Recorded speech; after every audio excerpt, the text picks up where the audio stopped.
What follows is a basic introduction to 3D printing. This video was born out of my adult son thinking about buying a 3D printer and asking me for advice. I hope this guide will introduce you to the basics of 3D printing, including what it is, how it works, and how you can get started with this pretty amazing technology. Now, this is a high-level view, and at the end, you should have a better sense if it's a hobby you might want to actually get involved in. So what is 3D printing? 3D printing, also known as additive manufacturing, is a process that creates objects by adding layer upon layer of material. Unlike traditional subtractive manufacturing processes, which remove material through cutting or drilling, 3D printing builds up an object from scratch.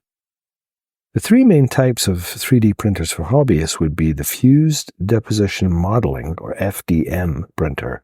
This is the most common type of 3D printer, which uses melted plastics to create objects. It's probably the most popular and user-friendly. It uses plastic filament like PLA, ABS, and PETG. It's great for quick prototyping and simple shapes, and it's recommended for beginners due to ease of use and relative affordability. The second type is stereolithography, or SLA. This method uses a laser to solidify liquid resin, creating highly detailed and accurate models. It uses UV-curable resin, produces more detailed and smoother prints, slightly more complex to use, and better for creating intricate designs.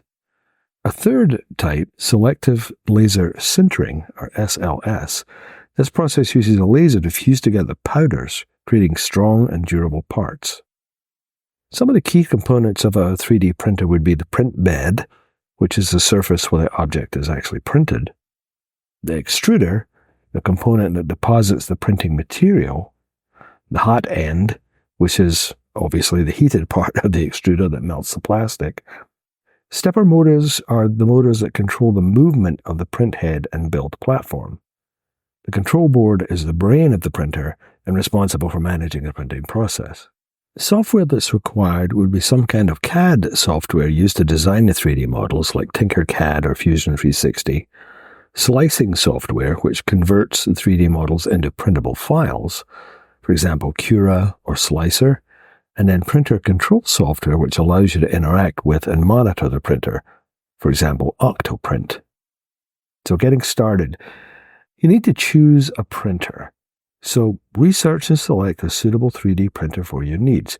If you have a Micro Center store near you, it might be worthwhile visiting them. They usually have a pretty good selection on display and fairly knowledgeable staff that can help you, show you the things that the various printers can do. A few printer examples for newer users would be Monoprice Maker Ultimate 2. The prices on these will vary wildly like any other electronic stuff. Computers and so on. You'll get sales and, as a new model comes out, the old one will be available cheaper and so on. But roughly around $500 for the Monoprice Maker Ultimate 2.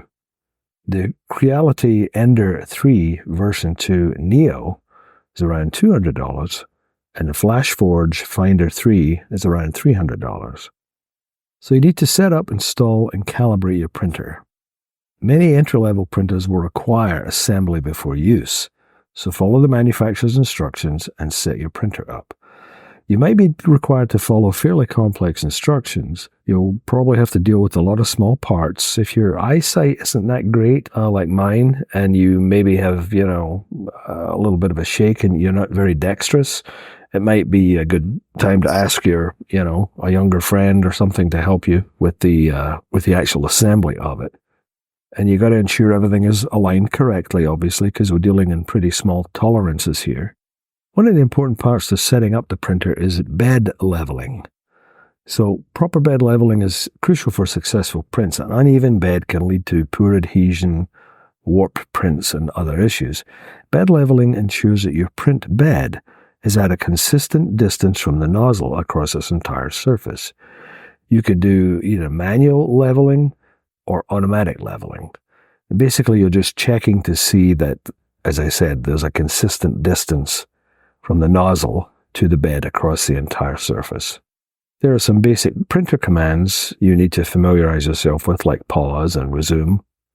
Otherwise, you're pretty much ready to start printing. You can begin by printing simple objects using pre-made models or designs from online repositories. I'll leave plenty of links below for various sites that you can get more information from if you decide this is something that you'd like to follow up on.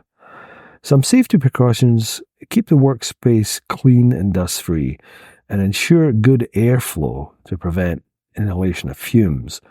The process of printing can get a little stinky, and it's, you're dealing with plastics. If you're sensitive to that kind of thing, make sure you've got good airflow when you're doing this. And handle materials carefully, obviously, because, you've got hot extruders, print heads, and other components. As far as the cost of a hobby like this, you have your initial outlay for the printer. An FDM 3D printer could be, $200 to $500, as already discussed, for an entry-level one. A hobbyist one would be probably $500 to maybe $3,000, and then professional would be like $3,000 and up. Your ongoing material costs would be, the filament primarily.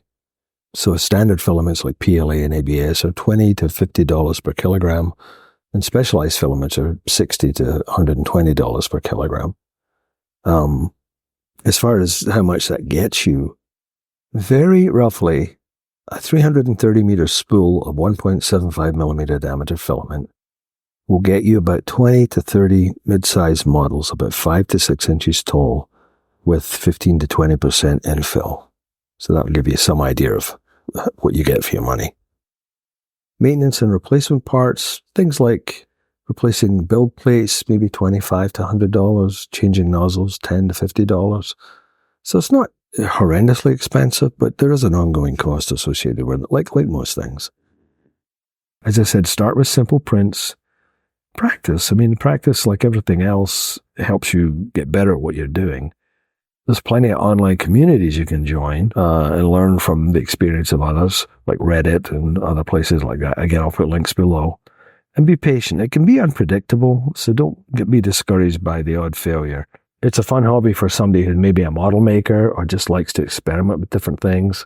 It's an interesting way to make actual products you can see and touch just from the computer. So I hope that was a little helpful to help you decide if you want to maybe look a little further into this. And thanks for your attention as usual. And we'll see you next time. Cheers.